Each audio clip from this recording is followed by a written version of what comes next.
I noticed the mailbox before I noticed the silence. That was the strange part. Not the missing bills, not the missing letters, the silence.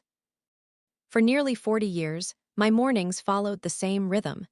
Coffee brewing softly in the kitchen, the old floorboards creaking beneath my slippers.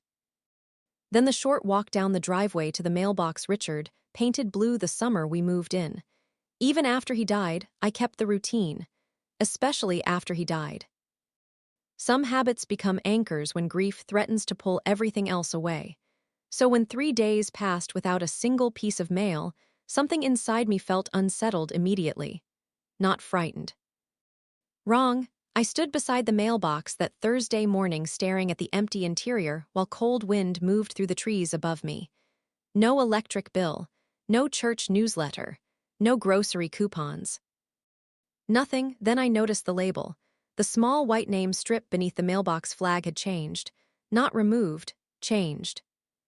For 40 years it read, Richard and ELAINE Turner. Now it read, Turner family. My stomach tightened instantly.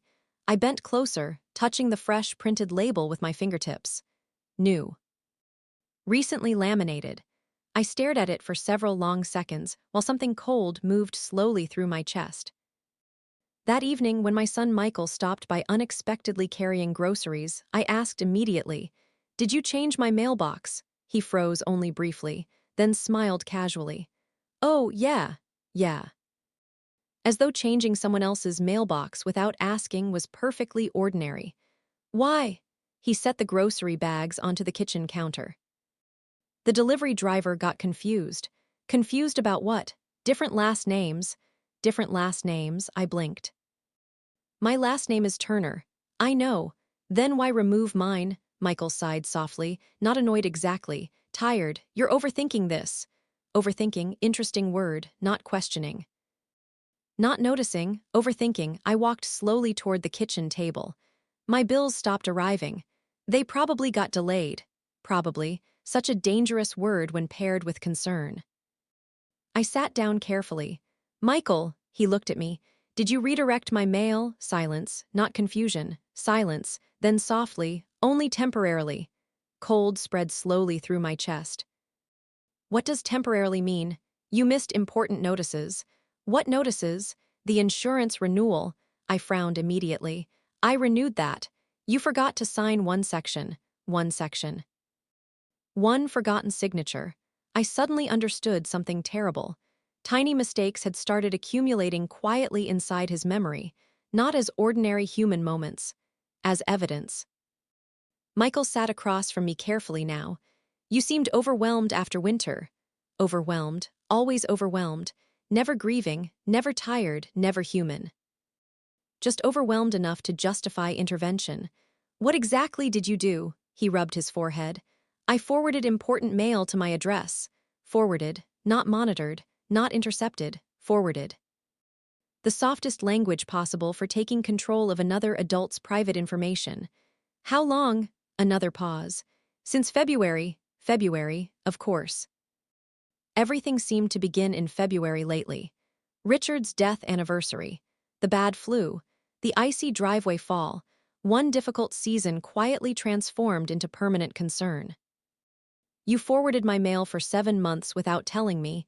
You were missing things, one insurance signature. You forgot the property tax reminder. I paid the taxes. Late. Not unpaid, not ignored, late. I stared at my son carefully. Do you know what's strange? He remained silent. You remember every mistake perfectly. The kitchen went quiet because it was true.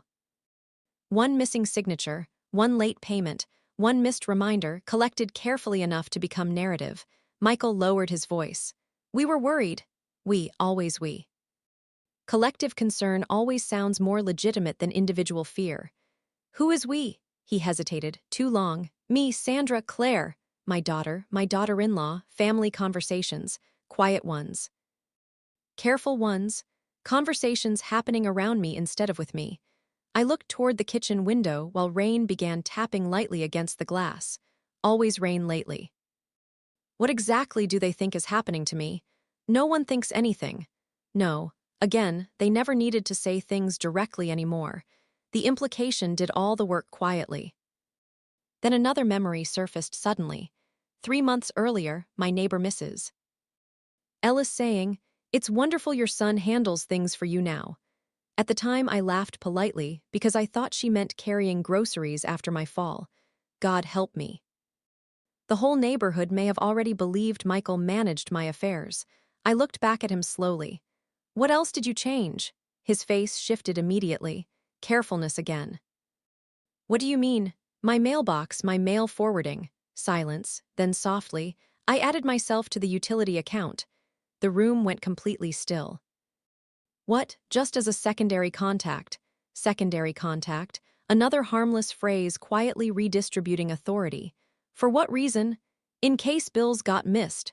Missed, not occasionally delayed. Missed, every ordinary human error slowly translated into incapacity.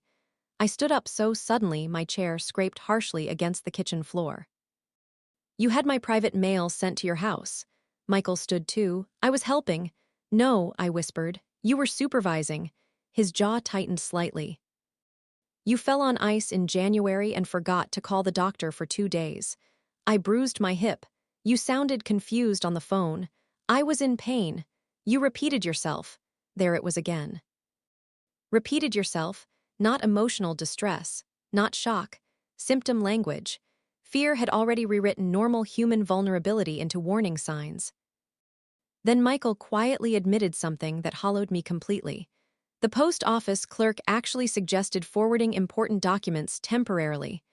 The kitchen went cold. "What?" She said older residents sometimes benefit from family oversight after injuries. Oversight, another beautiful word capable of enormous harm. I stared at my son while rain pressed softly against the windows behind him. "How many people think I can't manage my own life anymore?"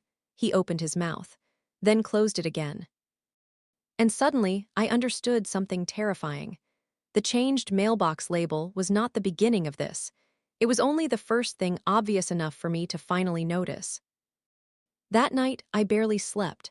Not because of the mailbox, because suddenly every strange interaction from the past several months rearranged itself inside my head. The utility company asking, "Would you like us to discuss that with your son instead?" The pharmacist casually mentioning, "Your family seems very involved lately." Even the grocery cashier 2 weeks earlier saying, "It's nice your son checks on you so much now." At the time, all those moments felt vaguely uncomfortable. Now they felt connected. I sat awake in the dark living room listening to the refrigerator hum softly from the kitchen while rain tapped against the roof. Then another memory surfaced suddenly. March. The cable company refusing to discuss a billing issue until Michael joined the call. At the time I assumed it was because he originally helped me set up automatic payments years earlier. Now my stomach tightened. No, somewhere along the way, systems had started categorizing him differently. Not helper, authority. The next morning, I drove directly to the post office. The clerk behind the counter smiled warmly when she recognized me. Then her expression changed slightly. Carefulness again, always careful now. "I'd like to cancel any forwarding orders attached to my address." The clerk typed for several seconds, then paused. "Oh, just that one word. Small, soft, dangerous." "What?" She looked uncertain suddenly. "The forwarding request is listed as protective assistance support." Protective assistance. The phrase made my chest tighten instantly. "What exactly does that mean?" The clerk glanced toward an older supervisor working behind the sorting station. Within seconds, the supervisor approached calmly. Gray hair, gentle smile. Professional patience. The kind of face people use when they already believe they may need to handle someone fragile. "How can I help you today, Mrs. Turner?" "Mrs. Turner." At least that, not Elaine. "Not dear." I folded my hands carefully against the counter because suddenly they would not stop shaking. "My son redirected my mail without properly explaining it to me." The supervisor nodded slowly. "The request noted concerns about missed financial correspondence after your injury." Concerns again, always concerns, never proof. "Who approved this?" "The authorization form included your signature." There it was again, a signature, always signatures during vulnerable moments. When was it signed? The supervisor checked the computer. January 23rd. January 23rd, 2 days after my fall on the ice. I remembered barely sleeping because of the pain in my hip, pain medication, exhaustion, Michael helping organize insurance forms at the kitchen table. Cold spread slowly through my body. I suddenly understood exactly when it happened. Can I see the form? The supervisor hesitated, then nodded slowly. Several minutes later, she returned holding printed paperwork. I stared at the signature at the bottom. It looked like mine, but rushed, shaky, not impossible, just vulnerable. I sat heavily in one of the lobby chairs because suddenly my legs felt weak. The supervisor crouched slightly beside me. Mrs. Turner, these arrangements are very common after injuries. Common. That word frightened me more than anything else. Because it meant this was not unusual, not exceptional. Systems were already designed expecting older adults to slowly surrender privacy after vulnerable moments. I looked up at her quietly. Did anyone ask whether I actually wanted my son reading my private mail? Silence. Then softly. The request appeared medically precautionary. Precautionary. Another beautiful word, capable of enormous harm. I left the post office carrying copies of the forwarding paperwork inside my purse. Halfway home, I pulled into a church parking lot because my hands were shaking too badly to keep driving. Not confusion, humiliation. I sat there for nearly 20 minutes staring at the paperwork, while memories kept surfacing one after another. Michael casually mentioning late notices before I saw them. Sandra reminding me about appointments I never told her about. Claire asking whether I still felt comfortable handling paperwork alone. Questions, comments, tiny observations. All suddenly terrifying. Then another realization hit me hard enough to make my stomach turn. If Michael redirected my important mail, what exactly had he already seen? Bank statements, medical bills, insurance documents, personal letters. My private life had been arriving at my son's house for 7 months. The thought made me feel physically ill. When I finally got home, Sandra was already sitting in my kitchen. My daughter rarely visited unexpectedly. The moment she saw my face, her expression tightened immediately. You went to the post office. Not a question, a statement. How did you know? Silence. Then softly, Michael called. Of course he did. Family coordination. I suddenly realized they had all started discussing me like case managers discussing a situation. Sandra stood carefully. Mom, please don't get upset. Upset, not violated, not humiliated. Upset. As though emotional reaction itself already sounded unreasonable. You knew my mail was being redirected. We thought it was safer. Safer, always safer. Fear wrapped in kindness becomes almost impossible to challenge. I pulled the paperwork from my purse and placed it on the table. You all signed off on this. Sandra looked down immediately. Not denial, recognition. There were concerns after your fall. I bruised my hip. You forgot to pay the heating bill. I paid it 3 days late because I was injured. You sounded confused sometimes. There it was. Again. Confused, not tired, not grieving, not medicated. Confused. Fear had already rewritten ordinary vulnerability into symptoms. Then Sandra quietly admitted something that hollowed me completely. The social worker suggested family supervision temporarily. The room went cold. What social worker? Sandra's face changed instantly. Not guilt, panic. You didn't know. My chest tightened painfully. Know what? She looked toward the window like someone searching desperately for another version of reality. When you went to urgent care after the fall, they assigned a senior recovery coordinator. Coordinator. Another harmless word quietly redistributing authority. I stared at my daughter. You let strangers start discussing my independence without telling me. We were scared. Again, always scared. Never wrong. Then Sandra whispered something that nearly stopped my heart. They asked whether you were still safe living alone. The kitchen went completely silent, because suddenly I understood something horrifying. The redirected mail was not simply about convenience. Somewhere inside systems I never even knew existed, people had already started evaluating whether I should continue living independently at all. I stared at Sandra for a very long time after she said that. Safe living alone. The phrase echoed inside my chest like something heavy falling down a staircase. Not, how is your hip healing? Do you need temporary help? Safe living alone. As though one winter fall had quietly transformed me from a woman recovering from an injury into a potential safety concern. What exactly did you tell them? I asked softly. Sandra sat down slowly across from me. We didn't tell them anything bad. Bad, interesting word, not inaccurate, not invasive, bad. I folded my hands tightly together. What did you say? She hesitated too long. That UD seemed overwhelmed lately. Overwhelmed. Again, always overwhelmed. Never grieving, never aging normally. Never human, just overwhelmed enough to justify supervision. I looked down at the forwarding paperwork again. Protective assistance support. The language itself felt suffocating now. Then another memory surfaced suddenly. February. A woman from the electric company asking gently, would automatic family oversight help avoid future disruptions? At the time I thought she meant emergency contacts. Now my stomach tightened. No. The systems were already speaking to each other. Not directly perhaps, but through notes, flags, recommendations. Concern spreads institutionally faster than people realize. I looked back at Sandra.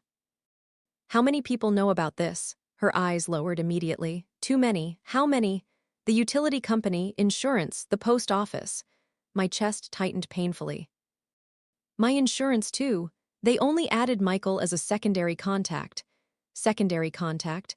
Another harmless phrase quietly shifting authority. I laughed softly, brokenly. You all did this without ever asking me. We were trying to protect you. Protect, always protect, never monitor, never supervise, protect. Sandra's eyes filled suddenly. After Dad died, everything changed. Richard again, always Richard. Grief had become the foundation underneath every concern. You stopped going out as much. My husband died. You seemed distracted. I was grieving. You forgot appointments. One dentist cleaning. Every ordinary human mistake carefully collected and expanded until it sounded pathological. I suddenly realized something terrifying. My children had stopped interpreting my behavior emotionally. Now they interpreted it diagnostically. That was the real shift. Then Sandra quietly admitted something that made my stomach turn cold. The recovery coordinator said small signs matter. Signs, again that word. Every family trapped in fear eventually begins searching constantly for signs. What signs?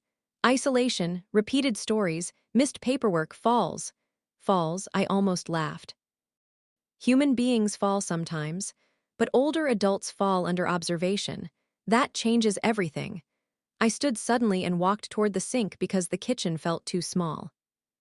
Outside, the rain had stopped, leaving gray water pooled across the driveway. Normal winter weather, normal aging, normal grief. Yet somehow all of it had slowly become evidence inside other people's minds. Then another memory surfaced. 3 months earlier, Sandra asking casually, "Are you still comfortable managing all the bills alone?" At the time I thought she was being kind. Now I realized she had already started assessing me. Assessing, not helping. Fear had slowly transformed my children into observers instead of family. I turned back toward her slowly. Did any of you ever think to ask me how this would feel? Sandra looked genuinely devastated then. Not defensive, not careful, human. We thought you'd be relieved. Relieved. The word hollowed me completely. Because somewhere along the way, my children had started imagining independence as burden instead of dignity. That evening, after Sandra left, I searched through every drawer in the house looking for mail. Not because I expected hidden letters. Because suddenly I no longer knew what parts of my life still belonged entirely to me. Half the kitchen table disappeared beneath stacks of paperwork. Insurance forms, utility notices, medical bills. And slowly, horrifyingly, I noticed the pattern. More and more documents listed Michael as alternate contact. Family support, Authorized assistance. Tiny administrative changes repeated quietly across months, one form at a time, one conversation at a time, until suddenly my private life no longer fully belonged to me. At around 9 that night, Michael arrived again. Of course he did. The family rotated around me constantly, now like people stabilizing a situation instead of visiting their mother. He froze immediately seeing the paperwork spread across the kitchen table. "You went through everything." "Yes." His expression tightened slightly. "Mom, please don't spiral." Spiral. Interesting word. Not investigate, not notice. Spiral. As though emotional distress itself already sounded irrational. I held up an insurance form. "You added yourself to my policy contact list. In case emergencies happened." I held up another paper. "You redirected my bills, so they wouldn't get missed." Then another. "You authorized family oversight on utility accounts. Only temporarily." Temporarily. Another dangerous word. Temporary systems become permanent frighteningly fast once institutions adjust around them. I stared directly at my son. "Do you know what the cruelest part is?" He remained silent. For months, I thought I was becoming forgetful. The room went still instantly, because finally I said the real thing aloud. I pointed toward the paperwork covering the table. "You changed addresses, added contacts, redirected notices." My voice shook slightly now. "Every time something looked unfamiliar, I blamed myself instead of questioning you." Michael looked physically ill suddenly. Not careful anymore, not managerial, ashamed. "I never wanted that." No. I believed him. That was the tragedy. No one begins these situations trying to destroy someone's confidence in their own mind. Fear simply moves quietly through systems and families until older adults slowly stop trusting themselves. Then Michael whispered something that hollowed me completely. The recovery coordinator actually said families usually notice decline before patients do. The kitchen went silent, because there it was again. The same logic, everywhere, families notice first. Meaning disagreement automatically starts sounding like denial. And perhaps the cruelest thing about growing older is this. Sometimes people become so afraid of future decline, they begin quietly reorganizing your present life, long before anything is actually wrong. The next morning, I called the senior recovery coordinator myself, not because I wanted confrontation. Because suddenly I needed to hear the system speak in its own voice instead of through my children. Her name was Denise Walker. Warm voice, professional tone. The kind of calm patience that immediately makes older people feel either comforted or quietly managed. When I explained who I was, she sounded relieved. "Oh, Mrs. Turner. Your son has been very involved." Involved. Another soft word quietly redistributing authority. I gripped the phone tighter. "I'd like to understand why my family was encouraged to redirect my mail and monitor my accounts." A brief silence. Then carefully, "After falls, we sometimes recommend temporary support structures for vulnerable seniors." Vulnerable seniors. The phrase made my chest tighten instantly. I bruised my hip. "Yes, but there were additional concerns noted during your recovery." Concerns, always concerns, never proof, never diagnosis. I sat very still at the kitchen table. "What concerns?" She hesitated. Then softly, "Medication confusion, missed paperwork, increased isolation after bereavement." Bereavement. Interesting hearing grief translated into risk factors. I stared toward the rain-darkened kitchen window. "My husband died." "I understand." "No, I do not think she did, not really." Because somewhere inside systems like this, grief had slowly become indistinguishable from decline once attached to older age. Then Denise quietly admitted something that chilled me completely. "Your son seemed extremely worried about cognitive changes." Cognitive changes. There it was again, not temporary stress, not exhaustion, changes. I closed my eyes briefly. No one ever tested my cognition. The concern appeared precautionary. Precautionary. Another beautiful word capable of enormous harm. I suddenly realized something terrifying. No one person created this situation. The hospital, the post office, the utility companies, the recovery coordinator. Each system simply accepted concern as reasonable enough to justify small adjustments, and small adjustments accumulate frighteningly fast. That afternoon, I drove to the county office where Denise worked, not because the phone call upset me, because suddenly I needed someone to look directly at me while discussing whether I was capable of managing my own life. The building smelled faintly of paper and old coffee. When Denise came into the lobby to greet me, she looked surprised. Not alarmed, just surprised. As though older people usually did not arrive independently to question systems already organizing around them.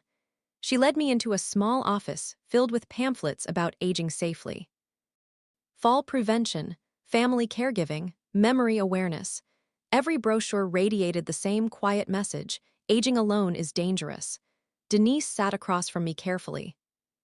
I hope you understand we were trying to support your independence. Support, always support, never surveillance, never intervention. I folded my hands tightly together. You redirected my private mail. We recommended temporary assistance. You questioned whether I could safely live alone. You experienced a significant fall. I slipped on ice. The room stayed silent, because suddenly the absurdity became visible. Human beings slip on ice. Human beings forget signatures.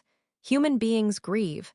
But older adults experience those moments under institutional observation. That changes everything. Then Denise said something that hollowed me completely. Your children seemed frightened. There it was, fear again, not evidence, fear. I stared at her quietly. Do you know what your system did to me? She remained silent. For months, every time I forgot something small, I wondered if everyone else saw something I couldn't. The room went completely still. Because finally, someone inside the system heard the actual consequence. Not logistical support, psychological erosion. Fear repeated often enough eventually moves inside older adults too. Denise looked genuinely affected now, not professionally cautious. Human, that was never our intention. No, I believed her. That was the tragedy. No villains, no cruelty. Just systems built so aggressively around prevention that they slowly teach older adults to mistrust themselves. Then Denise quietly admitted something that made my stomach turn cold. We've seen situations where families ignored early signs too long. Early signs, always signs. Every institution surrounding aging seems terrified of missing signs. And fear of missing signs eventually starts manufacturing them everywhere. I thought about the missed insurance signature, the late heating bill, the repeated stories at dinner. Normal human moments transformed into warning indicators purely because of age. Then another memory surfaced suddenly. February. A volunteer nurse at urgent care asking gently, "Do your children help oversee things at home now?" At the time, I smiled politely. Now I realized the question itself already assumed oversight. I looked directly at Denise. Did anyone ever ask whether all this monitoring might harm me emotionally? Silence. Long silence. Then softly, "No, exactly." No one considered the cost of being watched constantly. The fear, the humiliation, the self-surveillance. Denise leaned forward slightly. I think perhaps the systems became too focused on risk reduction.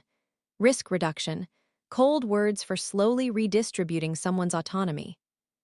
I stood slowly because suddenly I could not sit there another second, surrounded by brochures about safe aging and cognitive warning signs. At the door, Denise quietly said, "Mrs. Turner, your children clearly love you." I paused. "Yes," I whispered. "That's what makes this so painful. Because love mixed with fear becomes almost impossible to challenge cleanly. Cruelty is easier to recognize. Fear arrives disguised as protection. When I got home, Michael's car was already in the driveway. Of course it was. The family seemed to orbit me constantly, now like satellites monitoring unstable weather. He stood immediately when I entered the kitchen. "You went to see Denise." Again, not a question. A statement. "How did you know?" His face changed slightly. "She called." The room went completely still. Of course she called. Systems informing family contacts automatically. Momentum. That was the terrifying part. Once enough institutions start categorizing older adults as vulnerable, information begins flowing around them instead of through them. I stared at my son while cold moved slowly through my chest. "Do you understand what's happening to me?" Michael looked exhausted. "We're trying to help." "No," I whispered softly. "You're slowly teaching the world to stop treating me like the authority over my own life." Michael looked like he wanted to argue. Then something in my face must have stopped him. Because instead of defending himself again, he sat down slowly at the kitchen table and covered his eyes with one hand. For a long moment, neither of us spoke. Then quietly, almost helplessly, he whispered, "I don't know how this got so far." I did. Fear. Fear always travels farther than people expect once systems begin reinforcing it. I sat across from my son in silence while late afternoon light faded slowly through the kitchen windows. "You stopped seeing ordinary mistakes as ordinary," I said softly. Michael lowered his hand. "What? One late bill became evidence. One fall became risk. One forgotten signature became supervision." The room stayed still, because finally the pattern sounded visible spoken aloud. Then Michael admitted something that hollowed me completely. The first time the utility company asked whether I wanted account alerts, his voice cracked slightly. I felt relieved. Relieved. Interesting word, not burdened, not trapped. Relieved, I stared at him quietly. "Why?" "Because after Dad died, everything felt fragile." Richard again, always Richard. My husband's death had quietly become the emotional foundation underneath every concern. Michael rubbed his forehead tiredly. "You stopped gardening. You stayed home more.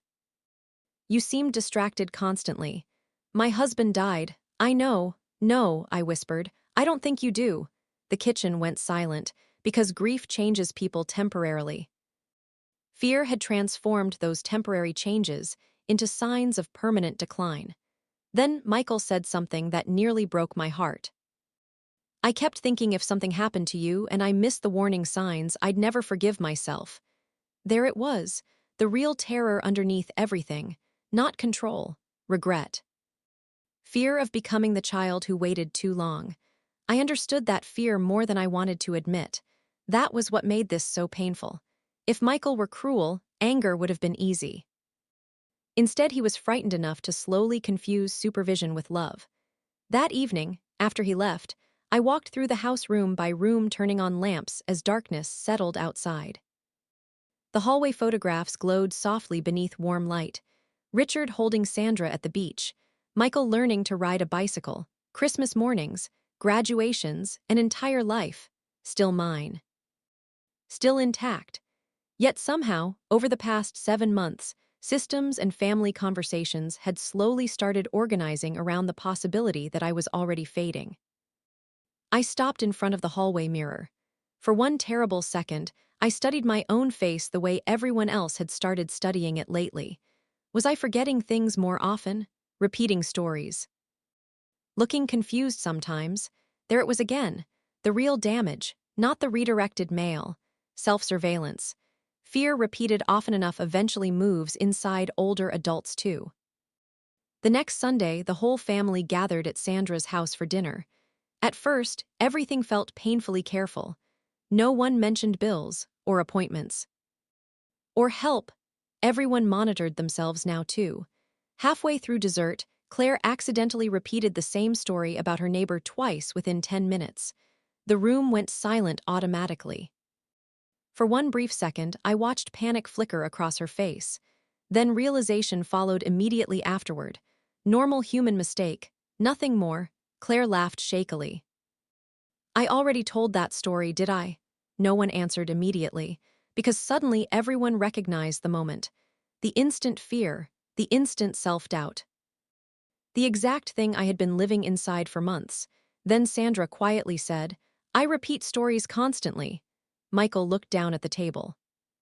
"And I forgot where I parked twice last week." The room slowly softened after that, not dramatically, humanly. Because perhaps for the first time, everyone started seeing ordinary imperfection clearly again, instead of through the lens of decline. Later that evening, while helping wash dishes, Sandra suddenly began crying quietly beside the sink. Not loud crying, ashamed crying. "We made you feel invisible." The sentence hit me harder than anything else had, because it was true, not medically invisible, socially invisible. People slowly stopped speaking to me directly and started speaking around me instead. The utility company, the post office, the recovery coordinator. Everyone quietly redirecting authority toward my children while I still stood fully capable in the middle of the conversation. Sandra wiped at her eyes. "We thought we were protecting you." I know, and I did know, that was the tragedy. Fear had convinced my children that reducing my independence slightly now might prevent catastrophe later. One small adjustment at a time, until suddenly my private mail no longer arrived at my own home. The following morning, I walked down the driveway to the mailbox again. Cold air, wet pavement. The same old morning routine. But this time, something was different. The label had changed back. Richard and ELAINE Turner. I stood there staring at the names, while wind moved softly through the trees overhead. Not because of the mailbox itself. Because suddenly I understood what hurt so deeply about the other label. Turner family, such harmless words.